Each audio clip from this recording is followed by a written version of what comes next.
Ya Tuhan, sebelum kau panggil aku, berilah kesempatan kepada aku untuk memberi makan seluruh anak Indonesia. MBG hadir untuk anak, ibu hamil, dan menyusui dengan target 82 juta jiwa akhir tahun ini. Mau makan bingung, makan pakai apa gitu. Udah enak sekolah sekarang.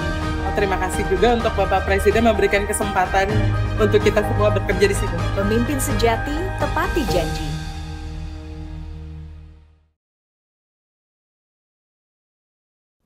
Assalamualaikum warahmatullahi wabarakatuh. Salam sejahtera bagi kita semua. Shalom, Om Swastiastu, Namo Buddhaya, salam kebajikan. Masyarakat Indonesia dimanapun berada, rekan-rekan, juru warta, media yang kami hormati, dimanapun berada, semoga sehat selalu. Hari ini kami kembali menyampaikan update mingguan terkait program strategis Presiden Prabowo dan pemerintah, yaitu makan bergizi gratis. Kami kembali bergabung dengan rekan-rekan Badan Gizi Nasional untuk memberikan informasi terkini terkait program ini. Program ini sekali lagi bukan hanya tentang makanan. Ini adalah tentang masa depan anak-anak kita dan masa depan bangsa Indonesia. Kita mengetahui kualitas sumber daya manusia Indonesia di masa depan ditentukan hari ini. Gizi cukup dan seimbang bukanlah kemewahan. Itu adalah hak dasar dan fondasi bagi tumbuh kembang anak yang sehat, cerdas, dan produktif. Itulah kenapa Presiden Prabowo memberi perhatian yang sangat besar pada program makan bergizi gratis sebagai bagian dari peta jalan untuk mewujudkan Indonesia Emas 2045. Perlu kami tegaskan kembali, makan bergizi gratis bukan hanya soal memberi makan, tapi juga menumbuhkan kesadaran dan literasi akan gizi baik. Mengapa ini penting? Karena data global menunjukkan di negara-negara seperti Jepang maupun Turki, pengetahuan soal gizi akan membentuk pola makan kita dan anak-anak kita. Pada akhirnya berkorelasi dengan kualitas hidup yang baik dan mental yang baik. Di negara-negara maju, kami juga menemukan bahwa literasi gizi sudah menjadi bagian dari banyak kurikulum anak-anak di sekolah dan sejak usia dini. Kami juga bersyukur Bapak Presiden baru saja menyelesaikan kunjungan ke luar negeri, dan dari informasi yang kami dapatkan, beliau mendapatkan banyak pujian terhadap program makan bergizi gratis. Oleh karena itu, kami tetap memohon dukungan seluruh masyarakat Indonesia agar program ini berjalan dengan lancar. Anak-anak kita harus semakin paham tentang apa yang mereka makan agar hidup mereka di masa depan semakin sehat. Inilah yang sedang dibangun oleh pemerintah, bukan hanya tentang kebijakan gizi, tapi juga kebijakan yang menyentuh pola pikir. Hari ini, rekan-rekan Badan Gizi Nasional akan kembali menyampaikan secara lebih detail terkait edukasi gizi di sekolah, juga pembaharuan penting terkait akselerasi pelaksanaan makan bergizi gratis, dan terhubung langsung dengan progres penambahan titik SPPG yang menjadi fondasi program makan bergizi gratis. Kami juga terus menyadari pelaksanaan program sebesar ini membutuhkan sinergi lintas sektor, tata kelola yang transparan, dan komunikasi yang terbuka.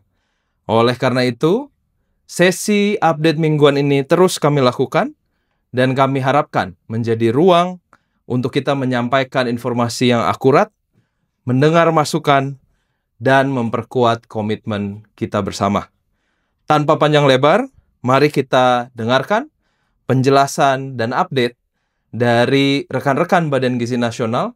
Sudah hadir kembali Mas Reddy Hendra selaku staf khusus Badan Gizi Nasional dan Prof. Ike sebagai Dewan Pakar Bidang Gizi di Badan Gizi Nasional.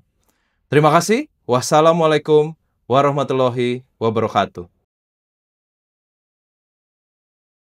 Assalamualaikum warahmatullahi wabarakatuh, Bapak dan Ibu sekalian, rekan-rekan media, mitra pembangunan, dan masyarakat Indonesia. Salam sehat untuk kita semua. Pada kesempatan ini, kami akan menyampaikan informasi terbaru mengenai program makanan bergizi gratis dan pembelajaran dari program tersebut. Bapak dan Ibu sekalian, program makanan bergizi gratis ini merupakan investasi jangka panjang dalam mewujudkan sumber daya manusia yang berkualitas. Nah, tentu saja dalam rangka mewujudkan hal tersebut, kita sangat perlu didukung oleh adanya edukasi gizi. Karena dari hasil penelitian menunjukkan bahwa edukasi gizi memegang peranan penting dalam meningkatkan pemahaman anak yang komprehensif tentang makanan bergizi untuk kehidupan yang lebih sehat di masa yang akan datang. Bapak dan Ibu sekalian, kondisi sekarang menunjukkan bahwa Indonesia berdasarkan data UNICEF terdapat 72 juta anak Indonesia, dan tentu saja ini merupakan terbanyak ketujuh di dunia pada tahun 2023 ini. Nah, Bapak dan Ibu sekalian, jumlah anak yang besar di Indonesia ini akan menjadi sumber bonus demografi untuk Indonesia emas pada tahun 2045. Namun demikian, tantangan sekarang masih dihadapkan kepada permasalahan gizi yang dihadapi anak-anak, yaitu triple burden of malnutrition, yaitu adanya status gizi kurang seperti stunting, wasting, kemudian overweight, dan juga kekurangan gizi, defisiensi gizi mikro, yaitu seperti anemi. Nah, Bapak dan Ibu sekalian, gizi memegang peranan penting dan sangat kritis bagi tumbuh kembang anak, terutama selama periode awal kehidupan yang merupakan fase pertumbuhan pesat. Nah, gizi yang cukup dan seimbang pada usia dini tidak hanya mendukung pertumbuhan fisik, tetapi juga mendukung pertumbuhan otak yang optimal dan produktivitas di masa dewasa. Bapak dan Ibu sekalian, gizi yang baik akan membantu kinerja fungsi otak, seperti daya ingat, konsentrasi, dan kemampuan belajar, yang semuanya sangat penting untuk keberhasilan akademik, dan capaian-capaian sekolahnya pada masa yang akan datang. Nah, sebaliknya, defisiensi gizi seperti kekurangan zat gizi atau yodium dapat menyebabkan penurunan IQ dan kemampuan belajar. Oleh karena itu, Bapak dan Ibu sekalian, kita harus bisa memastikan bahwa anak-anak kita harus mendapatkan gizi yang seimbang, cukup, karena merupakan investasi untuk masa depan mereka dan membantu mereka berkembang menjadi individu yang sehat, cerdas, dan produktif.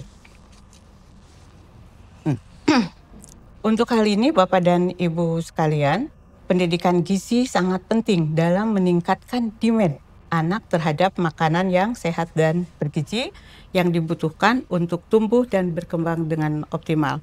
Namun pada kenyataannya, pengetahuan anak-anak kita, termasuk pengetahuan gizi, masih menjadi tantangan besar di banyak negara berkembang, termasuk negara Indonesia. Integrasi pendidikan gizi dalam kurikulum di sekolah merupakan salah satu langkah strategis dalam meningkatkan pengetahuan gizi anak sejak dini. Sekolah adalah lingkungan yang sangat tepat untuk pengetahuan, baik itu pengetahuan gizi dan pengetahuan lainnya kepada anak-anak, karena sekolah memiliki ruang lingkup pendidikan yang terstruktur dan jangkauan yang luas.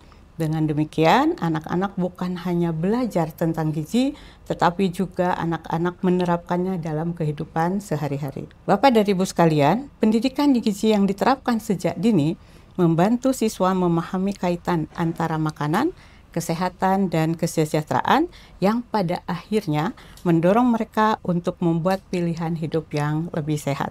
Melalui kurikulum, siswa diajarkan tentang konsep dasar-dasar dan kelompok makanan, porsi yang tepat, dan peran gizi dalam tubuh, serta dampak negatif dan kebiasaan makan yang buruk. Nah, oleh karena itu Bapak dan Ibu sekalian, berbagai banyak manfaat dari pendidikan gizi inilah yang harus kita dorong untuk terbentuknya pengetahuan dan perilaku yang baik anak-anak pada masa kini, dan tentu saja akan menjadi perilaku pada masa yang akan datang.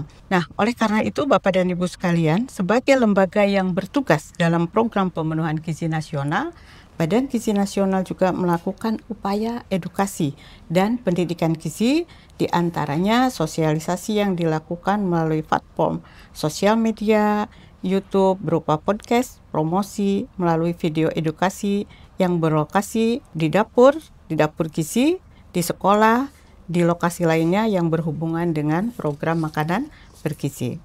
Nah, saat ini Badan Gizi Nasional sedang merancang sosialisasi dan edukasi gizi ke sekolah. Pemerintah daerah dan komunikasi tentu saja diharapkan kontribusinya dalam rangka menguatkan edukasi gizi pada kelompok anak-anak kita semua.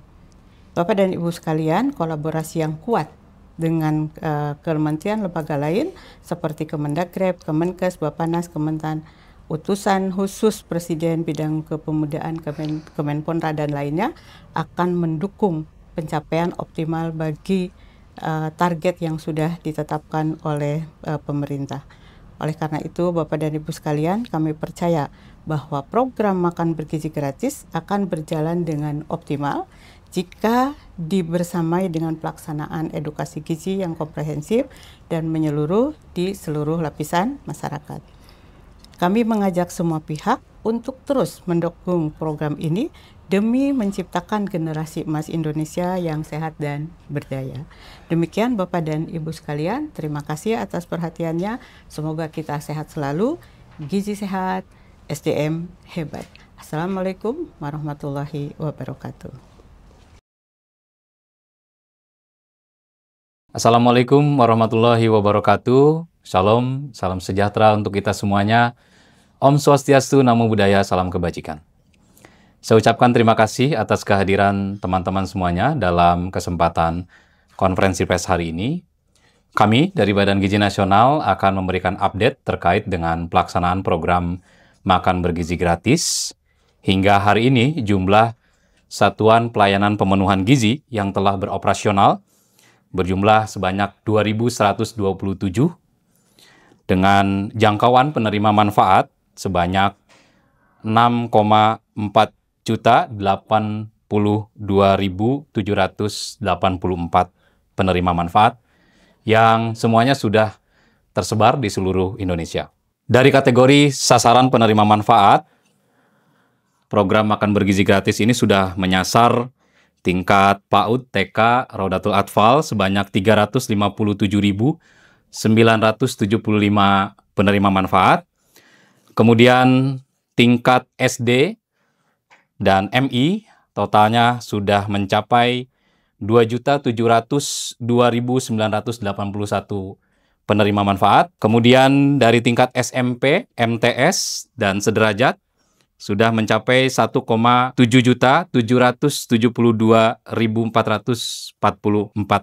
orang. Kemudian tingkat SMA, SMK sederajat mencapai 1.391.552 orang. Kemudian di kalangan santri pondok pesantren mencapai 28.149 orang. Kemudian tingkat PKBM dan SLB mencapai 11.243 orang. Tingkat seminari ada 822 orang.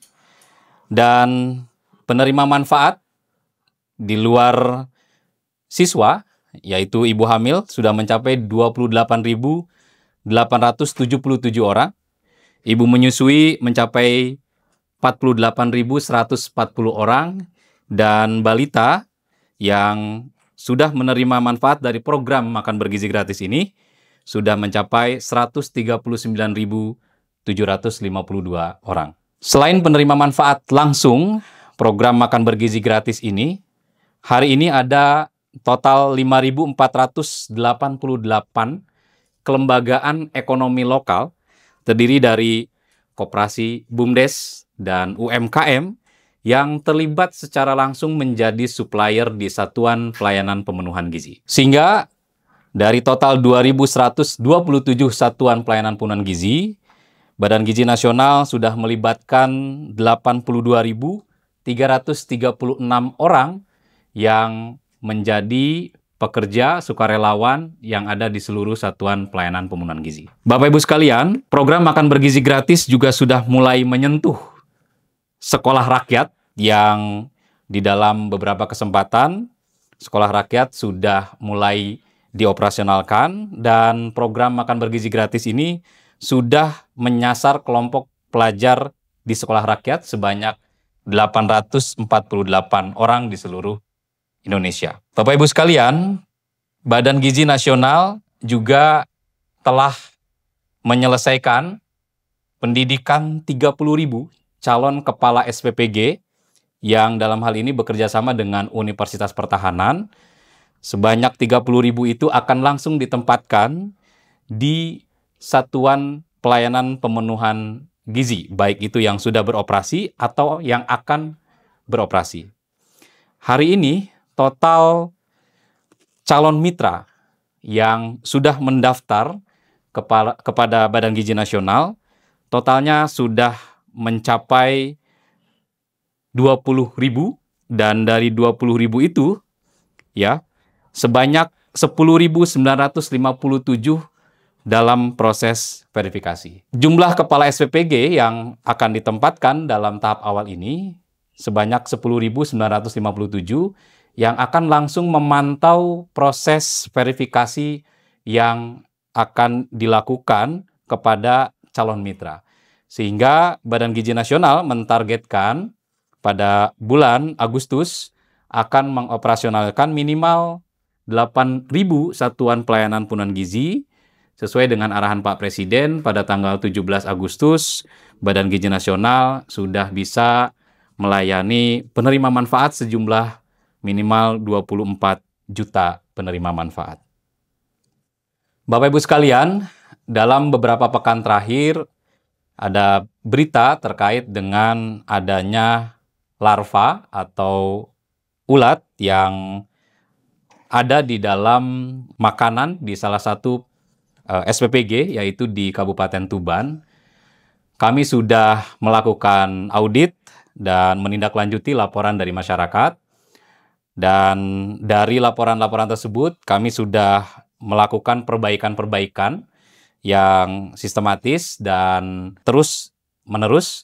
Dan kami juga sudah mengevaluasi Kepala Satuan Pelayanan Pemenuhan Gizi, kemudian juga mengevaluasi seluruh proses yang ada di SPPG Tambak Boyo Tuban. Karena itu, Badan Gizi Nasional sangat-sangat terbuka kepada seluruh lapisan masyarakat, seluruh penerima manfaat, seluruh elemen, komunitas, dan lain sebagainya, untuk terus memberikan input dan masukan ataupun laporan kepada kami, ya, Badan Gizi Nasional, melalui SPPG ataupun melalui platform komunikasi Badan Gizi Nasional, untuk bisa melaporkan semua hal-hal yang dianggap kurang di dalam pelaksanaan program makan bergizi gratis ini.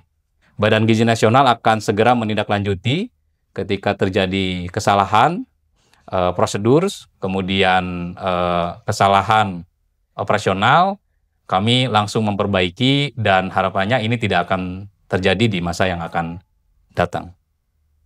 Demikian progres kinerja Badan Gizi Nasional yang bisa kami sampaikan. Mudah-mudahan di dalam 2 pekan ke depan akan terjadi lonjakan penerima manfaat, karena dalam 2 pekan ke depan Badan Gizi Nasional sedang menyusun strategi baru untuk bisa mempercepat proses verifikasi mitra yang hari ini sudah siap untuk diverifikasi, itu mencapai 10.957. Dan mudah-mudahan lonjakan ini di 2 pekan ke depan akan bisa menambah penerima manfaat secara signifikan. Demikian progres kinerja Badan Gizi Nasional yang bisa kami sampaikan.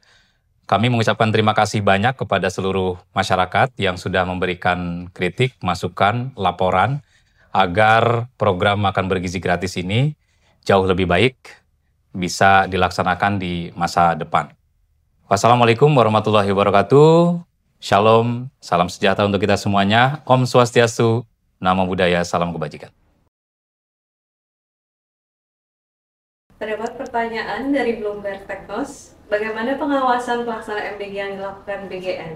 Mengapa kembali ada kasus ditemukannya hewan yang diduga belatung di menu MBG di Tuban? Terima kasih. Baik, terima kasih atas pertanyaannya rekan media, bahwa kita tahu ya kalau makanan itu sudah dimasak dan langsung didistribusikan, itu tidak mungkin belatung itu masih hidup.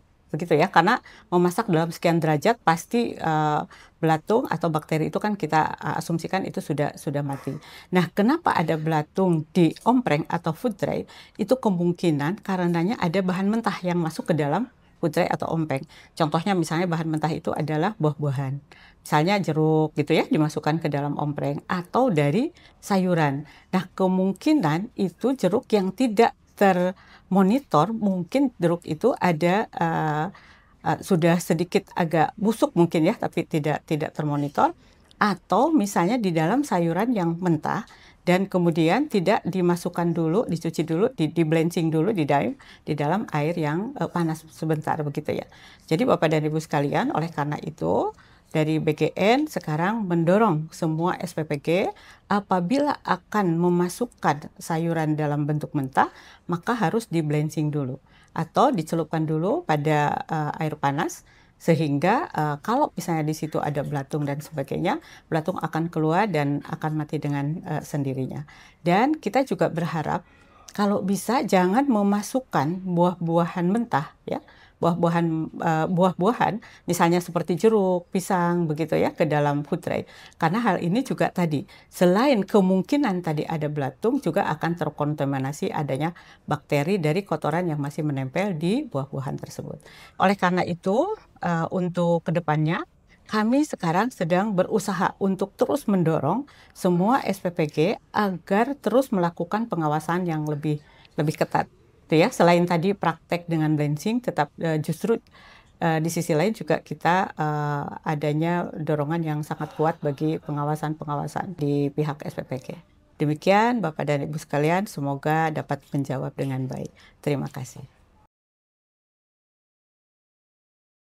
Terdapat pertanyaan dari Garuda TV. Penerapan program MBG di sekolah rakyat itu seperti apa ya? Baik, terima kasih atas pertanyaan dari teman-teman Garuda TV. Pelaksanaan program makan bergizi gratis di sekolah rakyat, kami bekerja sama dengan sekolah rakyat, mendirikan satuan pelayanan penggunaan gizi untuk bisa melayani para siswa yang ada di sekolah rakyat. Agak berbeda dengan siswa di luar sekolah rakyat karena kami memberikan makan kepada para siswa itu sebanyak 3 kali. Dalam program yang biasa kepada sekolah biasa itu hanya 1 kali, tetapi untuk penerima manfaat dari siswa sekolah rakyat kami memberikan sebanyak 3 kali sesuai dengan arahan Pak Presiden. Mungkin perbedaannya itu saja, karena kalau terkait dengan evaluasi operasionalisasi dan lain sebagainya, Satuan Pelayanan Penggunaan Gizi masih sama seperti Satuan Pelayanan Penggunaan Gizi yang tidak di sekolah rakyat. Demikian.